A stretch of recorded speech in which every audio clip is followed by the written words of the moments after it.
So the problem is find the Fourier transform of the function f of t given by u of t times e raised to power negative t, where u of t is the unit step function. Now, unit step functions actually from your Laplace transform work, you should be able to know what a unit step function is. Do you remember what that function is?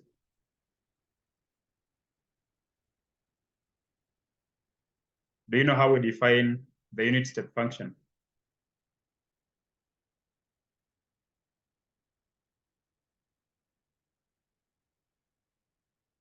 So unit step function is a function that has two values depending on the value of t. So u of t is 1, provided that t is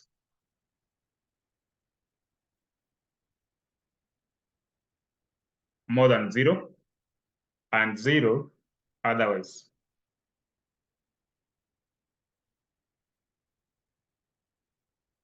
So the unit step for u of t, there are two values. You either get 1, provided that t is more than 0, and you get 0 when the value of t is less than or equals to 0.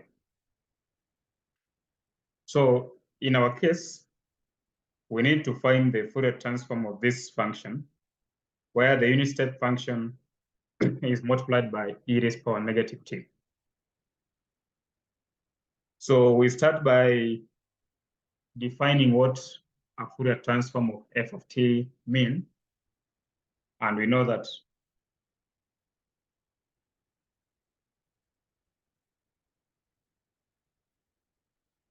so from our previous discussion, the Fourier transform of f of t is given by f of omega,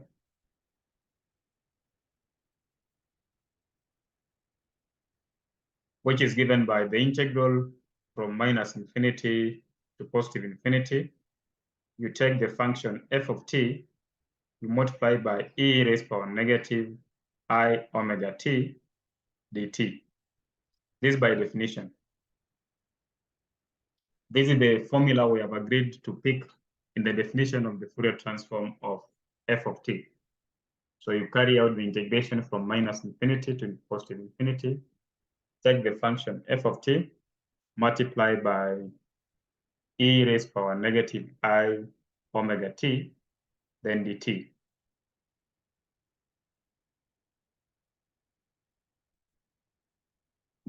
So we see that we have to carry out integration from minus infinity to positive infinity. But because our f of t involves a product of the unit step function and the exponential function, let's see how we are going to deal with these limits. So if you may draw a number line, this way I have 0. So this negative infinity, this positive infinity. I have to carry out my integration from this step to this other step. But remember, my f of t is given by u function times e raised to power negative t. And from the definition of the unit step function, we see that whenever t is more than 0, u is 1. And whenever t is 0 or less, u is 0. So which means that the f of t, u times e raised to power negative t, will be 0 times e raised to power negative t from minus infinity to 0.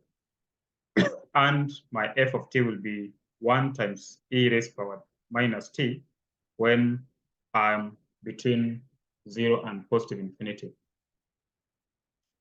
So 0 times e raised to power negative t will give me 0, and 1 times e raised to power negative t will give me e raised to power negative t. And from our calculus work, we know that if I have to carry out an integration from, say, a to b of a function f of t dt, and given that there's a number c which is between a and b, then this integral can be split in two parts as saying I move from a to c, I carry out that integration, plus from c to b, and then the integral of the same function. So which means that now, since I have to move from minus infinity to positive infinity, is the same thing as moving from minus infinity to 0, and then plus 0, integration from 0 to infinity. So the integral from minus infinity to positive infinity of f of t e raised to power negative I omega t dt, I split it in two parts. So one from minus infinity to 0 of f of t e raised to power negative I omega t dt, plus from 0 to infinity f of t e raised to power negative I omega t dt. That's just from basic properties of integrals from calculus. Now, from the interpretation of the unit step function, we have seen that f of t will be 0 when I'm between minus infinity to 0. And f of t will be e raised to power negative t when I'm from 0 to infinity. And when you integrate a 0 function, regardless of the limits of integration, the value will be 0. So this part is 0. So which means that I'll only remain with the integration from 0 to infinity of this product of two functions, e power minus t, e power minus I omega t dt. So this is what will define my Fourier transform for this particular case. So I'll say f of omega will now be integral from 0 to infinity, because from minus infinity to 0, the value is 0. Then e raised to power negative t, e raised to power negative I omega t dt, which you can write as integral from 0 to infinity e raised to power negative 1 plus I omega t dt. I've applied laws of indices, and if you remember what you are doing on Laplace transforms, we say that whenever we have an exponential, we try as much as possible to rewrite it involving a negative power, so that when it comes to introduction of the limits, sum of which is infinity, will be easier to evaluate, because we'll be getting limit as we approach that infinity. So this will give us e raised to power negative 1 plus I omega t over negative 1 plus I omega, then t from 0 to t equals to infinity.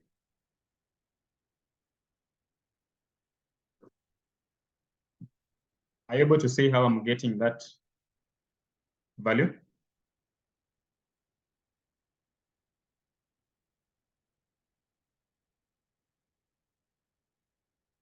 Do you understand where this is coming from?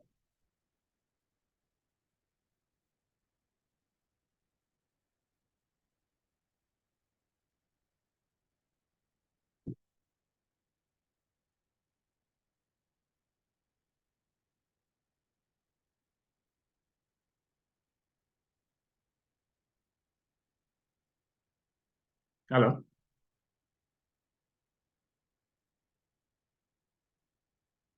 Yes. Yeah. So which method of integration is used to get that value?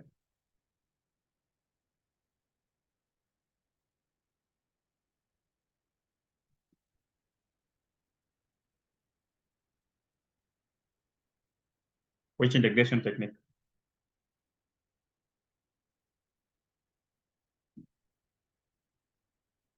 Substitution. U substitution, correct. So we are using U substitution. Now, this you can write it as -1 over 1 plus I omega, and then 1 over e raised power 1 plus I omega t from 0 to t equals to infinity. So the question would be, what happens to the value of this fraction when t grows large and large and large? As t approaches infinity, e raised power 1 plus I omega t will be?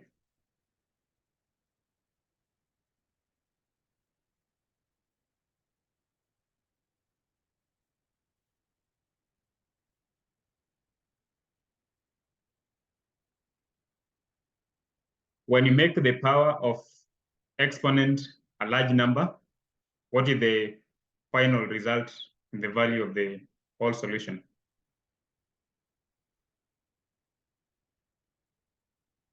When you make the power large, the value becomes?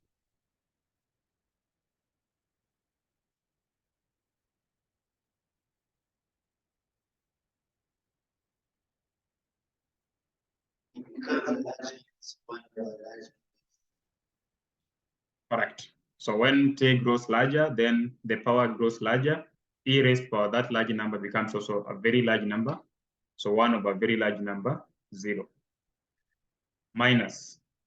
When t becomes 0, what will be the new power?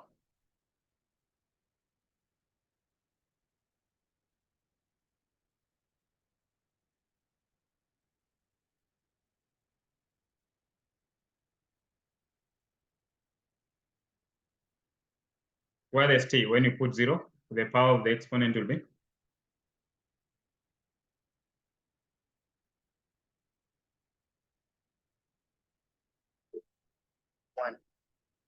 So the power will be 0, then e power 0 is 1. So 1 over 1 is 1, correct?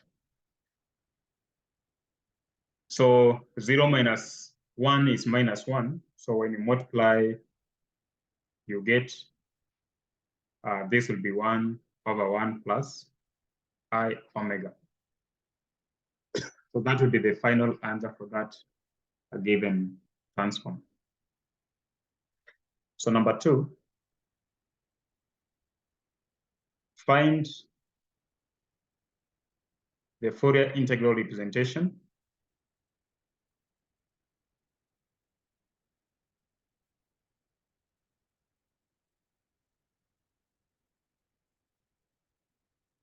of the function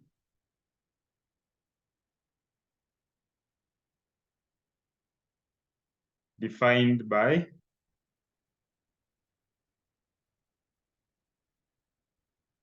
I have f of t is piecewisely defined, and the first value is 1 whenever t is from -1 to 1, and you get 0 whenever you are outside the range of -1 to 1.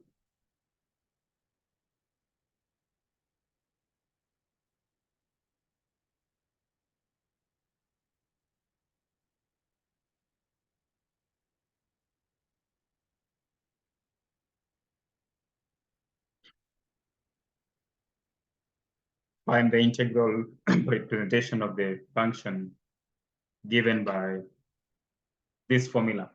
So you either get 1 or you get 0, depending on where t lies.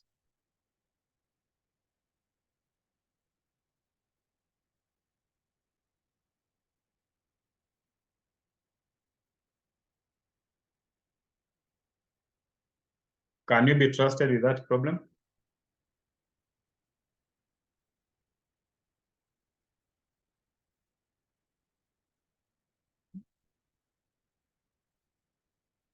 Can you be trusted with that problem? or we do it together?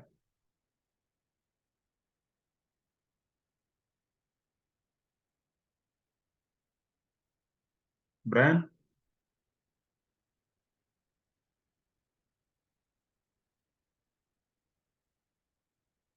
George?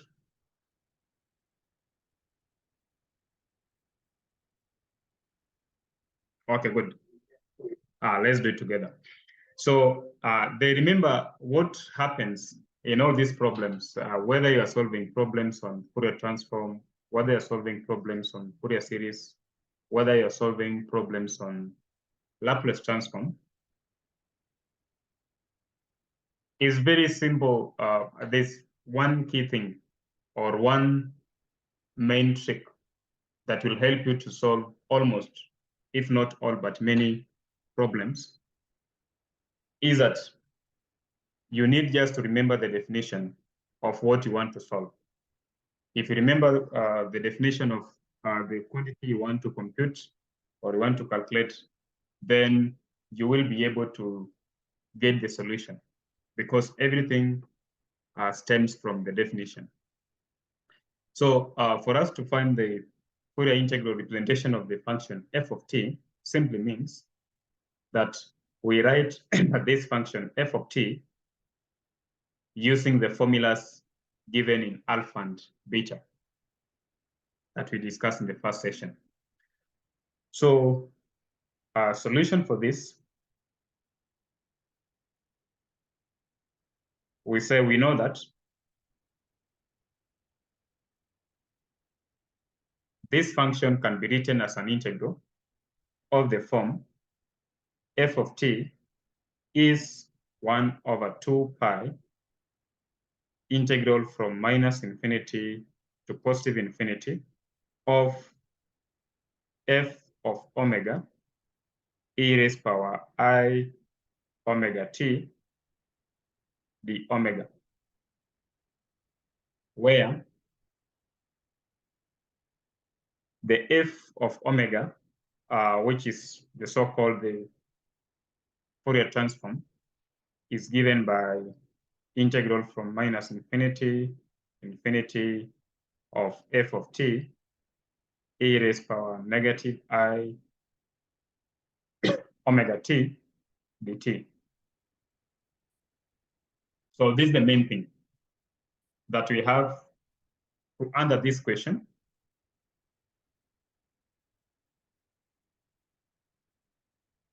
This is what we need to get.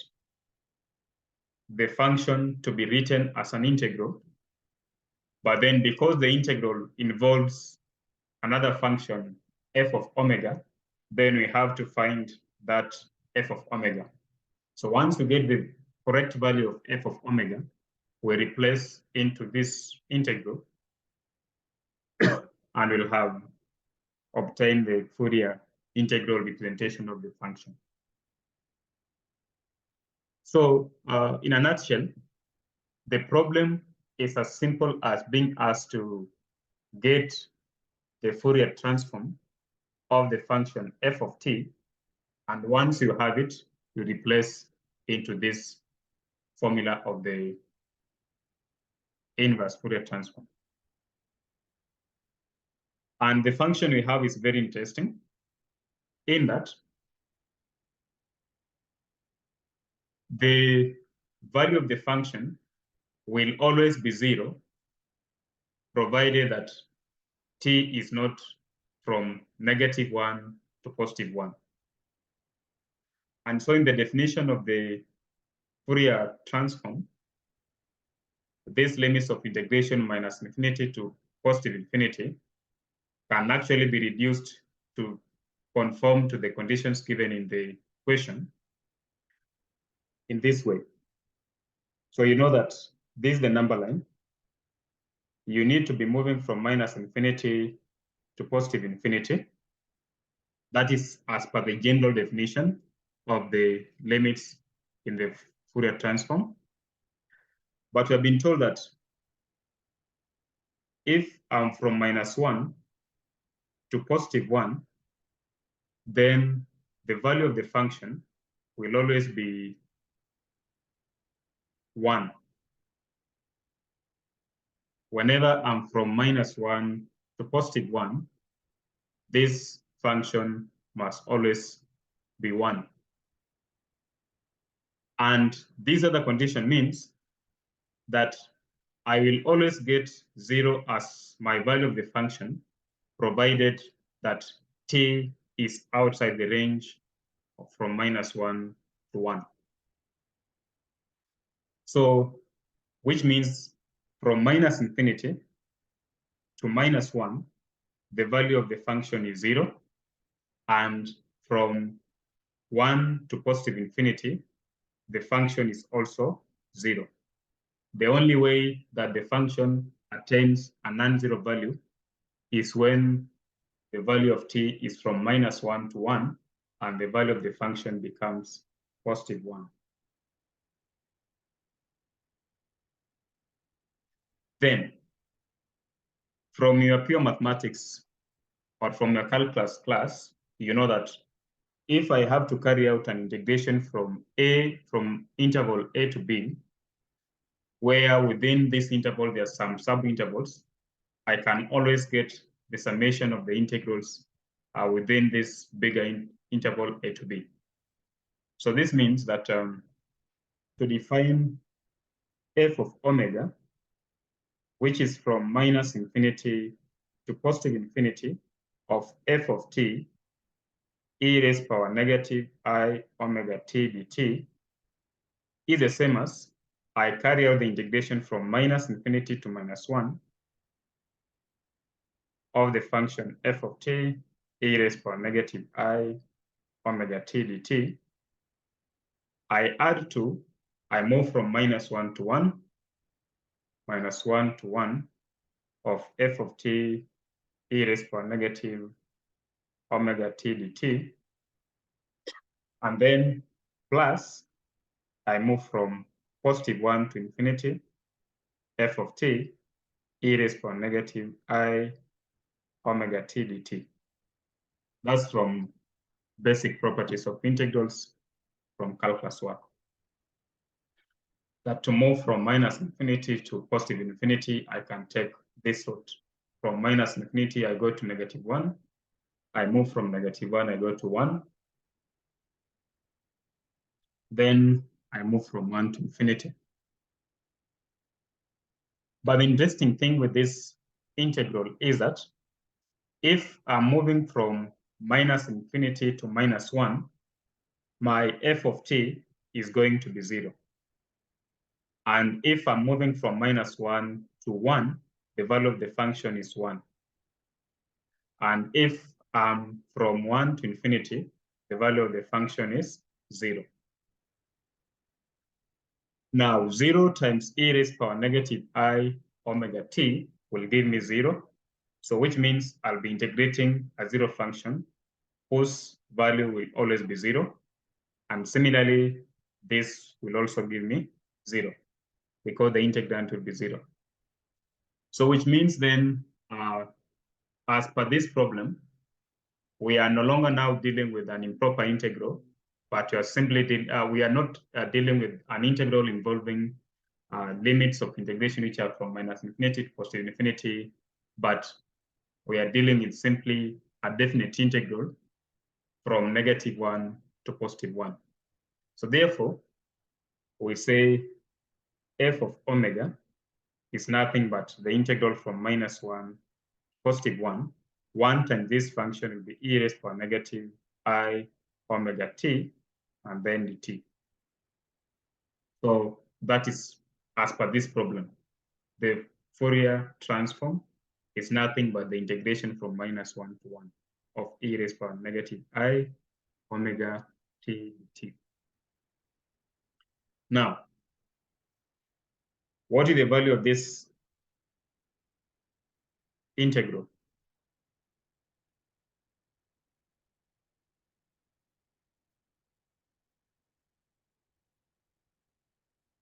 When you integrate e raised power -I omega t with respect to t, what do you get?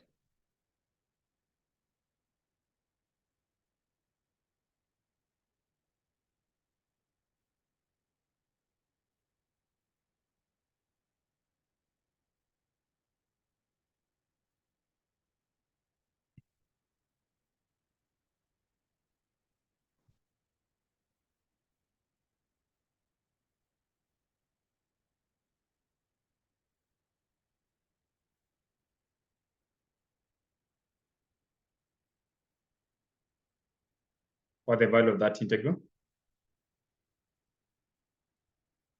Of the first thing, which integration technique do you apply?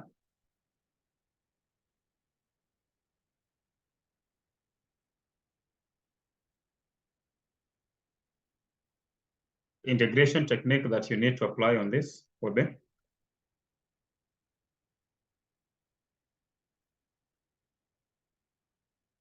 Correct. Yeah. So that's what we have. And by the way, you should be aware that when you are writing the complex unit,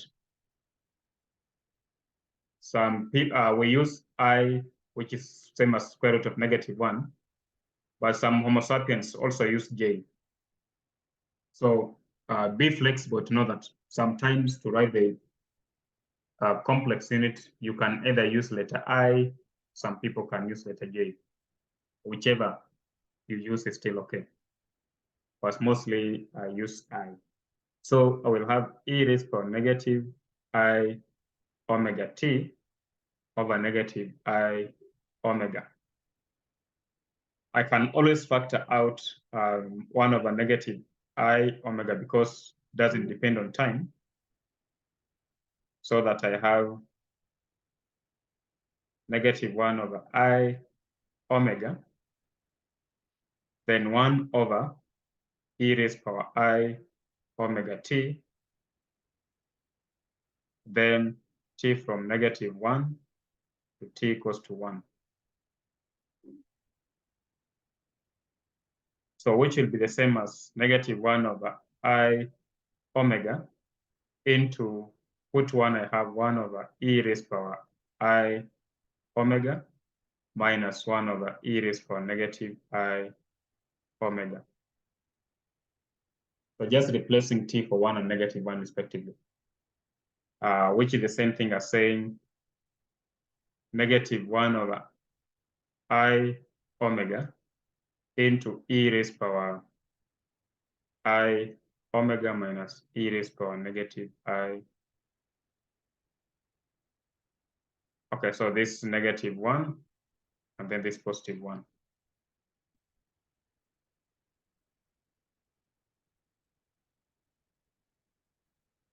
But you can write this as 1 over I omega into e raised power I omega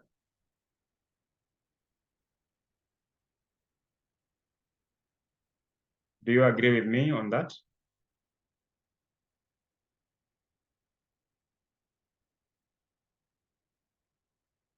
Yeah. So just now, when I multiply every term by -1, then I swap the order of terms. But we can always simplify this one. We know from our first year calculus work that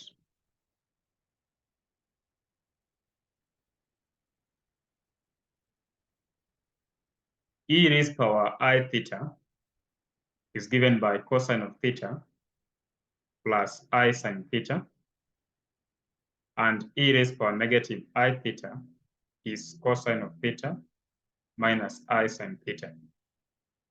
This is actually Euler's identity.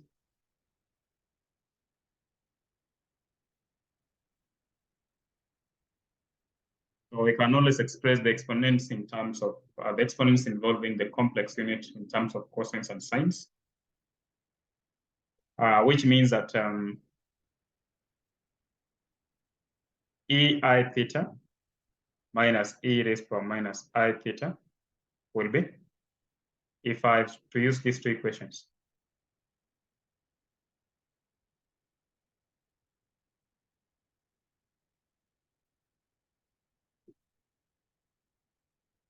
If I subtract the equations,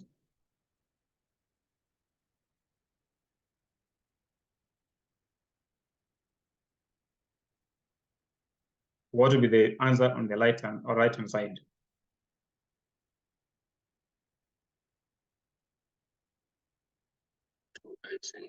Two I sine theta. So 2I sine of theta. So that means if I have e raised power I omega minus e raised power negative I omega can be written as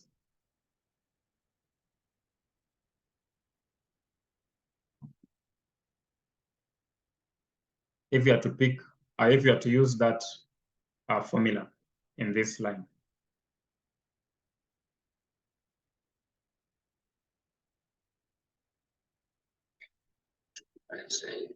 Correct, 2I sine of omega. So which means that there will be no mistake by rewriting this as 2I sine of omega. So this now will be f of omega is 1 over I omega. So times, instead of writing this difference, I write it as 2I sine of omega. So I and I cancels out, so which means f of omega is nothing but 2 sine omega over omega. So then now we can now write the final answer. So therefore the function f of t written as an integral will be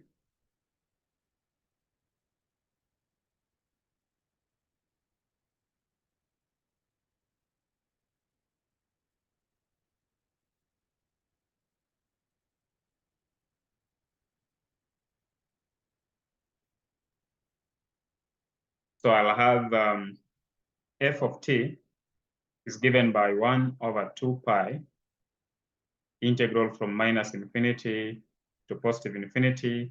And the f of omega that you're looking for is given by 2 sine of omega divided by omega. And then I multiply by the kernel, e raised power I omega t, then the omega. So that's how we write the Fourier, so how we represent the given function as an integral. So this is the last step.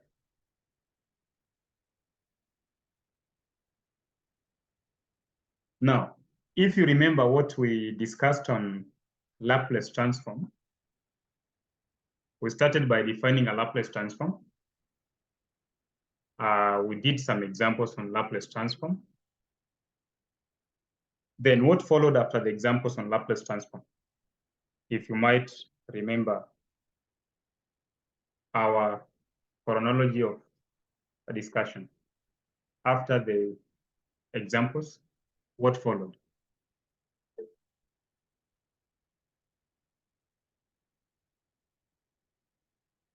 Table, yes.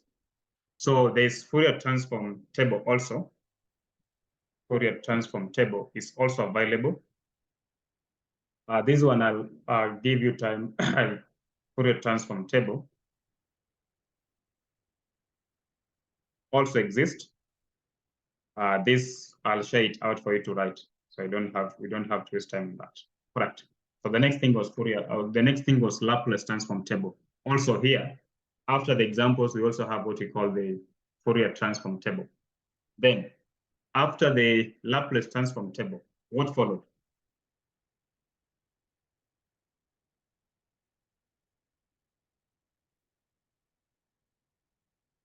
After the table?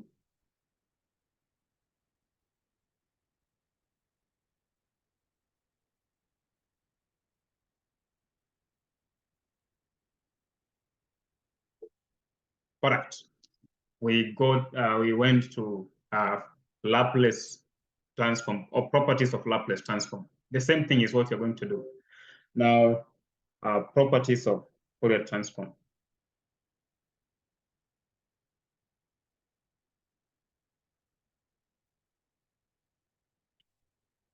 So it's always good when you are doing these things to understand what you are doing in step A. Probably when you go to step B, you can actually use the same approach to understand how to move from step B to step C. So the same structure on Laplace transform is the same structure of Fourier transform. So properties of Fourier transform. And it turns out that probably some of the properties of the same properties of the Laplace transform operator is exactly the same properties of the Fourier transform operator. The structure is more or less the same. Now, what were some of the properties of Laplace transform?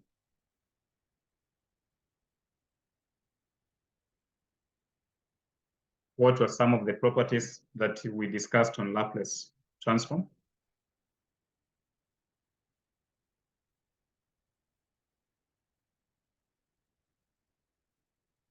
Any idea on the properties that we discussed on Laplace transform?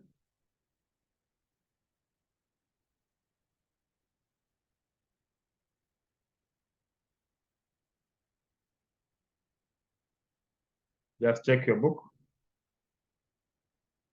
I remember we discussed one property and I gave an exercise for you to do other properties. What are these properties?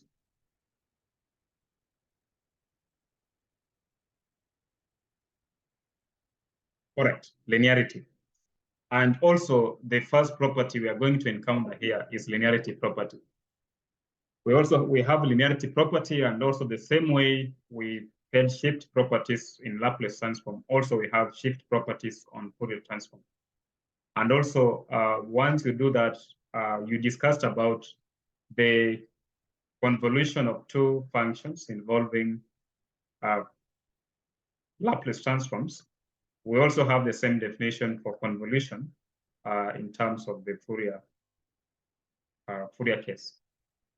So if you have done enough work on the Laplace transform, trivially we expect you to have the same smooth sailing in this given chapter. So linearity property.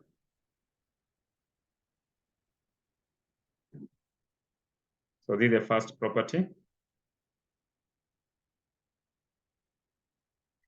So let's we state and see whether we can do an example. So let f of t and g of t be any two functions, and a, b, and k be any constants.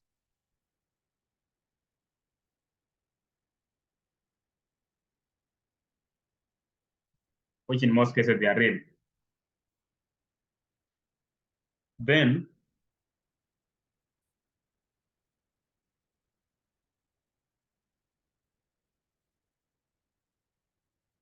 I want to see those who are still revising their work on Laplace transform. If I define the Fourier transform of f of t plus g of t, what will this give us? Fourier transform of f plus g.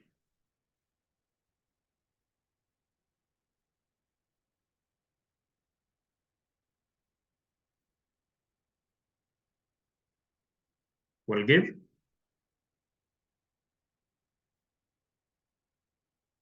Fourier transform of f plus Fourier transform of g. Correct. Fourier transform of f plus Fourier transform of g. Good. That's one. And then B, what do you think will be the value of the Fourier transform of constant k times f of t?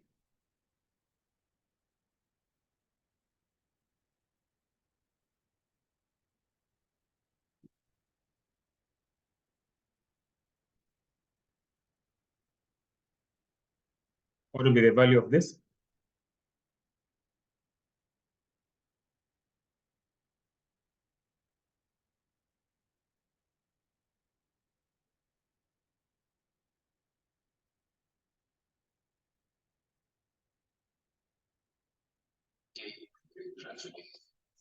Correct. K Fourier transform of f of t. Yeah. I told you when you are dealing with engineering students, you don't have to struggle. These are people who read day and night.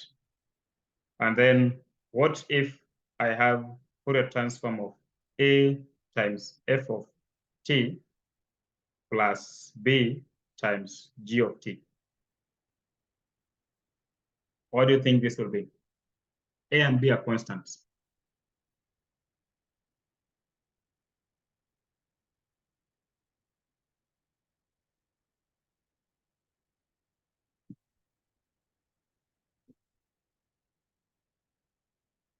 What would be the value of this?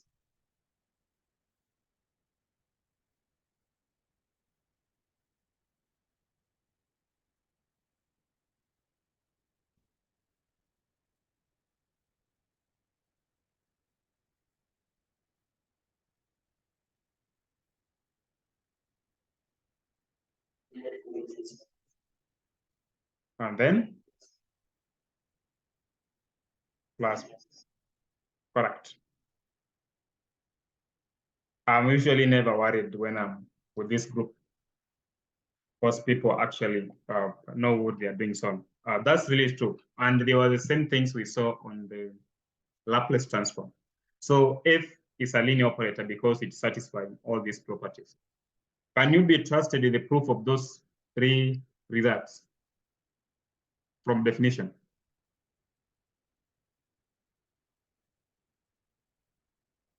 Are you able to confirm those results?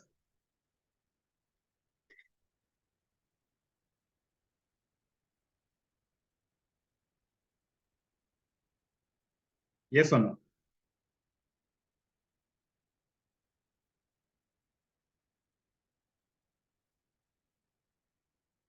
Yeah, so is it exactly the same thing we are doing on Laplace transform? What will be the variation will be the definition of Fourier transform.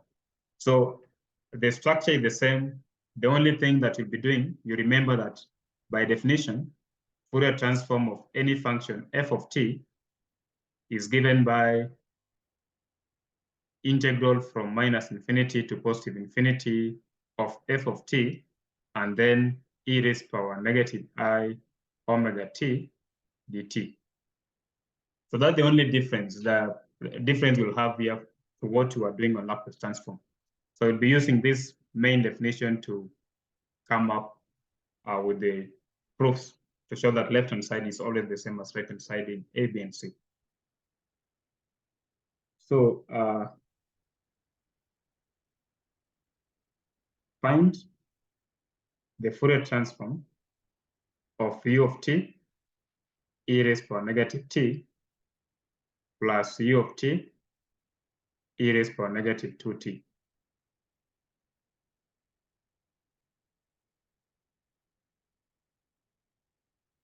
So here is an appetizer problem to test on the property of linearity.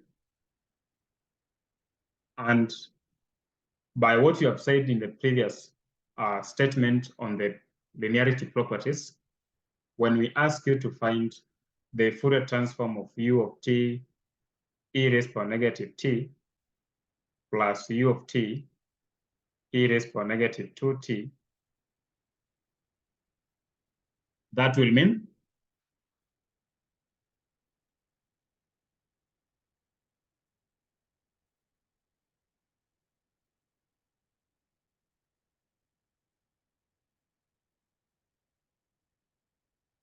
what will be the interpretation of that transform?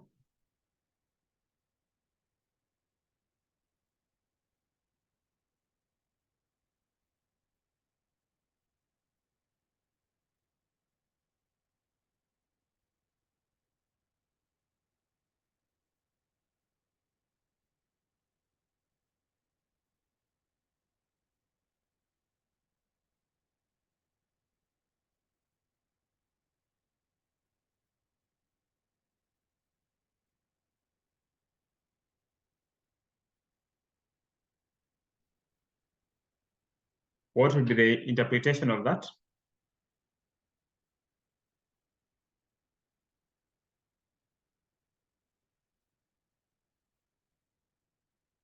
The Fourier of ut.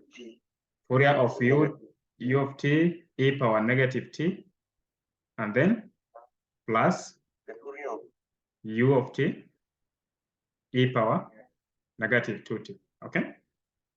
Yeah, that's just applying the second part of the linearity property. I remember u is a step function that you have already done before. So what was the result of this first case? What did we get for the Fourier transform of u of t e raised to power negative t from example 1?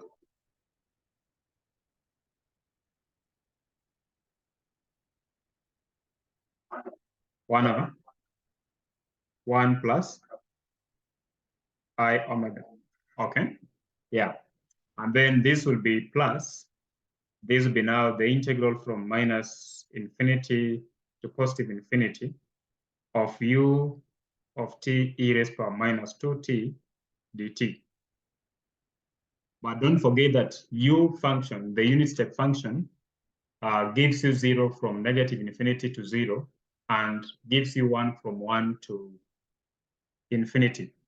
So from negative infinity to 0, the value of the integral is 0. So we pick integral from 0 to infinity and take u as 1. So which will be 1 plus I omega plus 0 to infinity of e raised power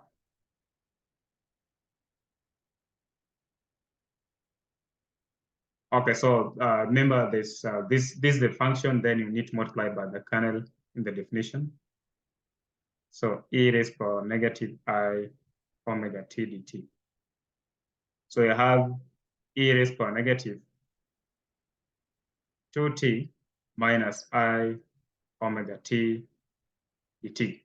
Since u is given by 1 for t greater than 0 and 0 others.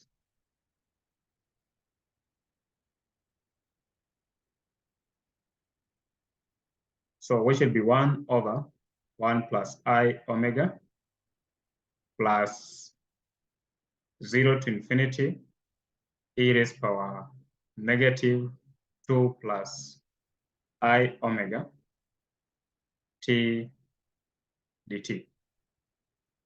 Can you finish the remaining process?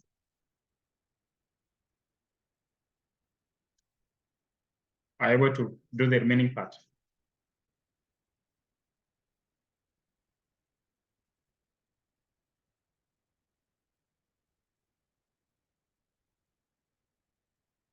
Yes or yes?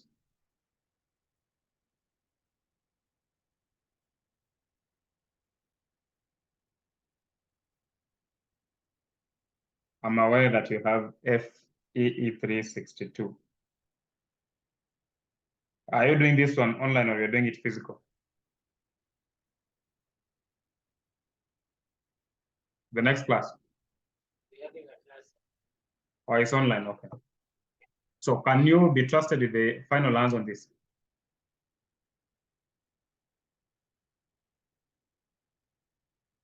It should be, because really the structure of what you're doing here is the same as the structure of how we get this.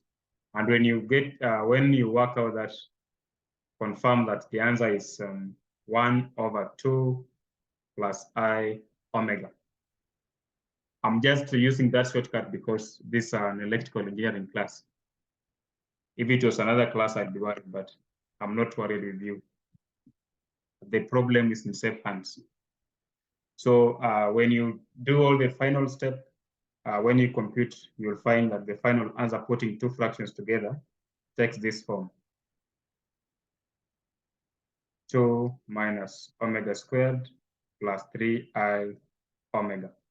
So try to compute up to the last step and see that when you put the two fractions together, this will be your final result. So in a similar manner, discuss about the shift, first shift theorem and the second shift theorem.